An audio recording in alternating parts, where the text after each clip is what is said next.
I was in London over the last summer, right? It was like me and 5 other castmates. We were doing like a Wild 'N Out tour across the country, and we're talking to some of the locals about the language barrier. Because people in London, like, they speak English, but not really. Like, if I say personality, they'll be like, personality. You'd be like, there's more letters in there.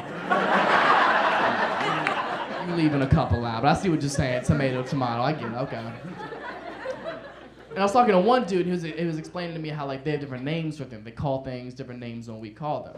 And the example he used was, like, instead of calling them, like, boxers or underwear, he called them, it's Knickers, knickers, which was dope news for me because I just talked about my underwear the whole time and nobody could say shit. Like, I just turned into Denzel, walk around in just my boxers. People be like, what are those? I'd be like, my knickers. People be like, oh, those are dope. I'd be like, thank you, they're my favorite pair. I die for my knickers.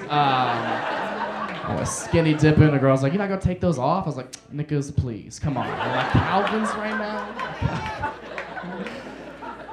White people, if you have a speech impediment, do not repeat that. It's a very fine grammatical line to walk.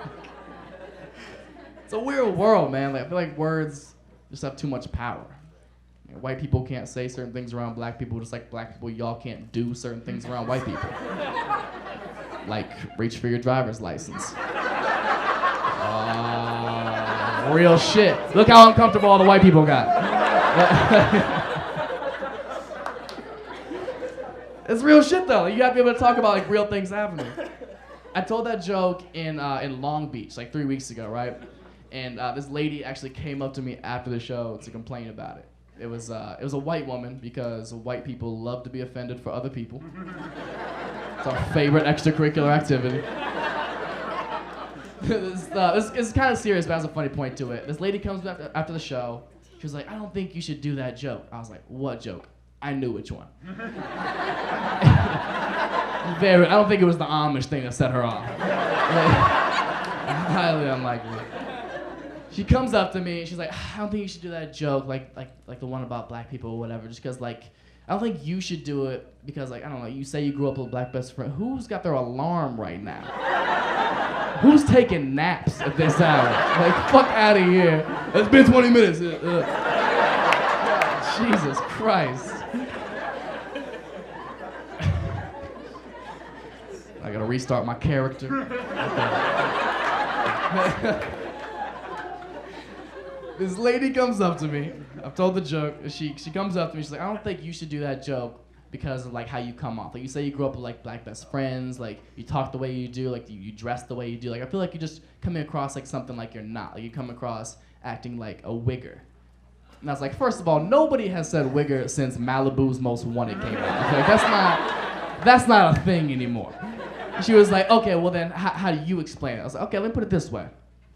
I'm 21 years old in the year 2017, an era where, let's say, hip-hop music is one of the largest genres of music in the entire world, celebrated by everybody. So because I dress a certain way, talk a certain way, or hang out with certain people, like, the world shouldn't be split up into, like, black people do this, white people do this. If you try to do something another culture's doing, you're trying to, like, take away and be something you're not. Like, that divides us, not brings us together.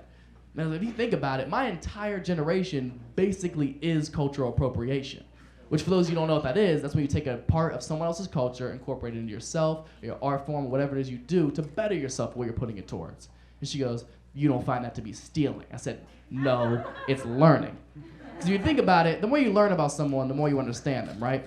Yeah. The more you understand them, the more likely you are to get along with them, right? So it's all about common ground. For example, when I walked on stage, I'm sure every dude in here was like, man, I got nothing in common with this dude, probably not gonna like him, probably not gonna think he's funny. But as soon as I come up here and say something like, who in here like big titties? All those guys are like, let's give him a chance.